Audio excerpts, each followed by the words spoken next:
So students, we have given the question about photoelectric effect. तो यहाँ पे photoelectric effect दिया हुआ है। तो सबसे पहले हमें क्या दिया हुआ है वो देखते हैं हम। तो यहाँ पे दिया हुआ है photoelectric effect, the work function of metal is 3.5 electron volt. तो यहाँ पे जो वर्क फंक्शन रहता है वो दिया हुआ है 3.5 electron volt. The emitted electrons can be stopped by applying a potential of 1.2 volt। तो यहाँ पे जो स्टॉपिंग पोटेंशियल है वो दिया हुआ है 1.2 volt. Then we have asked the energy of incident photon is 4.7 electron volt. The energy of incident photon is 2.3 electron volt. If higher frequency photon be used, photoelectric effect will rise. और D option है when the energy of photon is 3.5 electron volt, the photoelectric current will be maximum। तो सबसे पहले हम ये photoelectric effect क्या होता है ये समझ लेते हैं। तो यहाँ पे क्या होता है, फोटोइलेक्ट्रिक इफेक्ट क्या होता है कि कुछ मेटल्स होते हैं उन पे अगर light of suitable frequency incident होता है तो क्या होता है कि जो लाइट होते हैं, लाइट में जो फोटॉन्स होते हैं वो फोटॉन्स क्या करते हैं कि ये जो मेटल के जो इलेक्ट्रॉन्स होते हैं उनके साथ कोलिजन करते हैं। सो कोलिजन में क्या होता है कि फोटॉन की जो एनर्जी रहती है that energy was absorb by the electrons in the metal. तो इलेक्ट्रॉन्स क्या करते हैं, वो एनर्जी एब्सॉर्ब करते हैं और वो क्या करते हैं, वो एनर्जी लेके उनमें से कुछ एनर्जी क्या करते हैं वो बाहर निकलने के लिए यूज करते हैं। तो ये जो एनर्जी वो यूज करते हैं उसे कहते हैं हम फोटो इलेक्ट्रिक वर्क फंक्शन। सो जो वर्क फंक्शन रहता है वो यहाँ पे दिया हुआ है 3.5 इलेक्ट्रॉन वोल्ट। यानी कि ये जो एनर्जी है ये क्या करते हैं, इलेक्ट्रॉन्स बाहर निकलने के लिए सरफेस, मेटल सरफेस से बाहर निकलने के लिए क्या करते हैं, यूज करते हैं। सो जो एनर्जी उन्होंने ली है वो है ई फोटॉन से, और उन्हें जो एनर्जी यहाँ मेटल से बाहर निकलने के लिए यूज करनी पड़ी वो है फाई, यानी कि फोटो इलेक्ट्रिक वर्क फंक्शन। सो बची हुई जो एनर्जी है यानी कि ई माइनस फाई नॉट, ये जो एनर्जी है वो इलेक्ट्रॉन्स क्या करते हैं, तो इससे ये they use this energy for their maximum kinetic energy. So बाहर निकलने के लिए उन्हें जो काइनेटिक एनर्जी की जरूरत रहती है उसके लिए जो एनर्जी रहती है वो ये जो बची हुई एनर्जी है, total energy minus photo electric work function is equal to maximum kinetic energy of emitted electrons. So ये एनर्जी, काइनेटिक एनर्जी से वो इलेक्ट्रॉन जो है वो मेटल सरफेस से बाहर निकलते हैं। तो इसे हम फोटो इलेक्ट्रिक वर्क फंक्शन कहते हैं और इसे कहते हैं हम आइंस्टाइन्स फोटो इलेक्ट्रिक इक्वेशन। अभी यहाँ पे हमें क्या किया, हमें यहाँ पे स्टॉपिंग पोटेंशियल दिया हुआ है। अभी स्टॉपिंग पोटेंशियल क्या रहता है, तो स्टॉपिंग पोटेंशियल ये जो बाहर निकलने वाले इलेक्ट्रॉन है अगर इन्हें हमें स्टॉप करना है यानी कि इन्हें हमें एनोड की तरफ जाने से रोकना है तो हमें नेगेटिव पोटेंशियल यूज करना पड़ता है।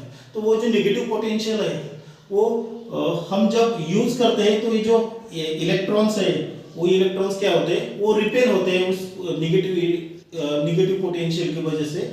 और क्या होता है कि ये जो एनर्जी है उनकी, so when we use the stopping potential which is equal to maximum kinetic energy, so उस टाइम क्या हो जाता है कि ये जो इलेक्ट्रॉन्स है वो एनोड की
तो स्टूडेंट्स यहाँ पे हमें स्टॉपिंग पोटेंशियल और frequency plot of a substance is shown in figure. So यहाँ पे हमें ग्राफ दिया हुआ है, यहाँ पे इस एक्स एक्सिस पे वहाँ पे फ्रीक्वेंसी दी हुई है, इंसिडेंट फ्रीक्वेंसी, यहाँ पे स्टॉपिंग पोटेंशियल दिया हुआ है। ये ग्राफ में हमें दिख रहा है कि as the incident frequency increases, जो स्टॉपिंग पोटेंशियल है वो भी इंक्रीज हो रहा है। स्टॉपिंग पोटेंशियल यानी जो इलेक्ट्रॉन्स बाहर निकलते हैं उन्हें हमें अगर स्टॉप करना है, उन्हें एनोड की तरफ जाने से रोकना है, तो हमें जो नेगेटिव पोटेंशियल यूज करना पड़ता है उसे हम क्या कहते हैं, स्टॉपिंग पोटेंशियल कहते हैं। ठीक है, तो स्टॉपिंग पोटेंशियल, ये जो स्टॉपिंग पोटेंशियल है इट बिकम्स जीरो। यहाँ पे देखिए, यहाँ पे स्टॉपिंग पोटेंशियल जीरो है। सो स्टॉपिंग पोटेंशियल जीरो जहाँ पे है वहाँ पे जो करस्पॉन्डिंग जो फ्रीक्वेंसी है उसे बोलते हैं हम थ्रेशोल्ड फ्रीक्वेंसी। देखिए, सो ये जो फ्रीक्वेंसी है 5 × 10⁻14 हर्ट्ज, या इस फ्रीक्वेंसी को करस्पॉन्डिंग जो स्टॉपिंग पोटेंशियल है वो जीरो है। सो इसका मतलब ये जो फ्रीक्वेंसी रहती है जहाँ पे स्टॉपिंग पोटेंशियल जीरो रहता है, वो जो फ्रीक्वेंसी है उसे हम थ्रेशोल्ड फ्रीक्वेंसी कहते हैं। सो ये जो फ्रीक्वेंसी है, इस ग्राफ से हमें थ्रेशोल्ड फ्रीक्वेंसी जो मिलती है वो मिलती है 5 × 10⁻14 हर्ट्ज। तो यहाँ पे थ्रेशोल्ड फ्रीक्वेंसी हमें मिल गई ग्राफ से, तो हमें निकालनी है थ्रेशोल्ड वेवलेंथ। सो हमें जो स्पीड रहता है लाइट का उसका एक रिलेशन मालूम है, c = nu naught lambda naught. So यहाँ पे लैम्बडा नॉट जो है वो है threshold wavelength. So threshold wavelength हमें निकालनी है, तो थ्रेशोल्ड वेवलेंथ लैम्बडा नॉट = c/न्यू नॉट। सो c यानी कि स्पीड ऑफ लाइट वो हमें मालूम रहता है 3 × 10⁸, और जो न्यू नॉट है ये यहाँ से ग्राफ पे हमें मालूम है, ग्राफ पे यहाँ पे हमें मिल गया है वो। तो सो जहाँ पे स्टॉपिंग पोटेंशियल जीरो रहता है वहाँ उसको करस्पॉन्डिंग जो फ्रीक्वेंसी है उसे हम थ्रेशोल्ड फ्रीक्वेंसी कहते हैं। तो सो थ्रेशोल्ड फ्रीक्वेंसी इज 5 × 10⁻14 हर्ट्ज, ये दी हुई है।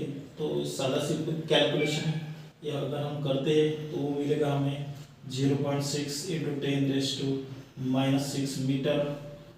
सो अगर इसे हम 6000 × 10⁻10 मीटर ऐसे भी लिख सकते हैं। So this will become 6000 angstrom. So angstrom में ये जो थ्रेशोल्ड वेवलेंथ होगी वो होगी 6000 एंगस्ट्रॉम। सो यहाँ पे ये जो बी ऑप्शन है वो यहाँ पे वो करेक्ट होगा। ठीक है स्टूडेंट्स, यहाँ पे हमें एक graph which of the following graphs represent the variation of maximum kinetic energy of emitted electron with the frequency nu in photoelectric effect correctly। तो यहाँ पे हमें काइनेटिक एनर्जी जो रहती है इलेक्ट्रॉन्स बाहर जो निकलते हैं फोटो इलेक्ट्रिक इफेक्ट में, और जो इंसिडेंट फ्रीक्वेंसी उनका जो रिलेशन है वो ग्राफ में कौन सा रिलेशन होगा, ये यहाँ पे पूछा गया हुआ है। सो इससे पहले कि हमें ये ग्राफ इसमें ग्राफ कौन सा सही होगा, इससे पहले हम फोटो इलेक्ट्रिक इफेक्ट क्या रहता है वो देखेंगे।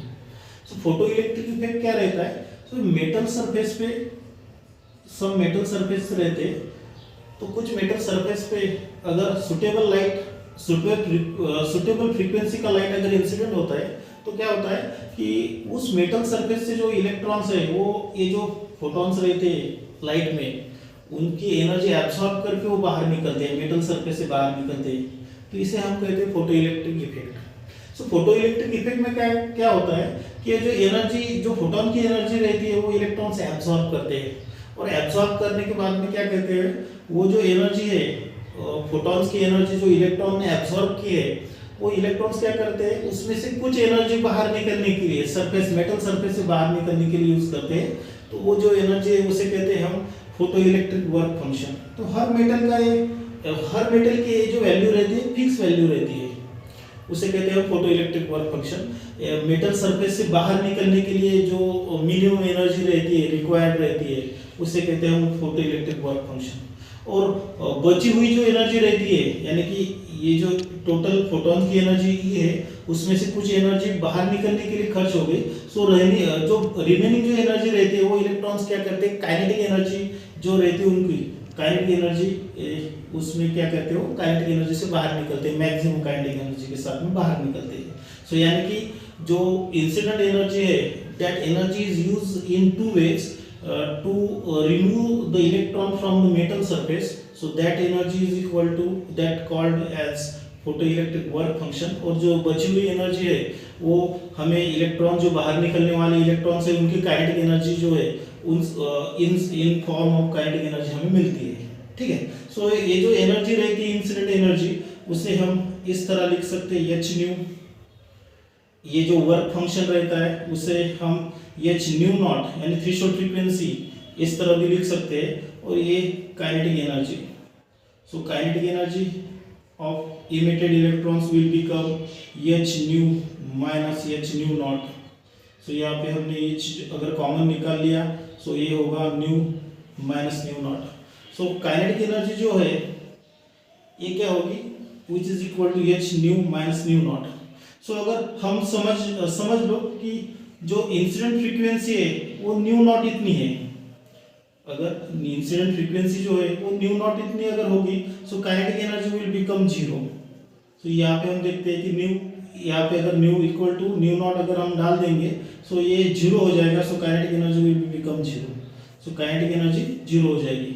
सो यहाँ पे हमें दिख रहा है ग्राफ में कि यहाँ पे जो न्यू नॉट है यहाँ पे काइनेटिक एनर्जी जीरो हो गई है। ठीक है, सो उसके बाद में हम देखते हैं कि जो काइनेटिक एनर्जी होगी वो डायरेक्टली प्रोपोर्शनल टू क्या होगी, directly proportional to incident frequency, क्योंकि यहाँ पे एच कॉमन है, कांस्टेंट है। न्यू नॉट्स वो भी क्या रहता है, वो एक वैल्यू रहती है, थ्रेशोल्ड फ्रीक्वेंसी वो भी फिक्स रहती है, यानी कि जो काइनेटिक एनर्जी होगी वो डायरेक्टली प्रोपोर्शनल टू न्यू होगी। सो यानी कि काइनेटिक एनर्जी होगी वो फ्रीक्वेंसी जैसे जैसे बढ़ेगी उससे डायरेक्टली प्रोपोर्शनल बढ़ेगी। सो ये जो दोनों जो बातें हैं हमें यहाँ पे तो काइनेटिक एनर्जी जीरो मिलती है, frequency zero, kinetic energy zero. So ये ग्राफ तो नहीं हो सकता, सो ये भी नहीं हो सकता। काइनेटिक एनर्जी तो यहाँ पे जीरो नहीं है, फ्रीक्वेंसी जीरो है, काइनेटिक एनर्जी जीरो नहीं। लेकिन इस ग्राफ में हमें दिख रहा है कि यहाँ पे थ्रेशोल्ड फ्रीक्वेंसी, जब थ्रेशोल्ड फ्रीक्वेंसी न्यू नॉट की यहाँ पे काइनेटिक एनर्जी जीरो है, यानी कि ये जो हमारा जो इक्वेशन है यहाँ पे सेटिस्फाइड हो रहा है। उसके बाद में जो काइनेटिक एनर्जी है वो फ्रीक्वेंसी से डायरेक्टली प्रोपोर्शनल क्या हो रही है, in terms of directly proportional वो राइज हो रही है। यानी कि ये जो ग्राफ है ये ग्राफ यहाँ पे सही ग्राफ हमें दिया हुआ है।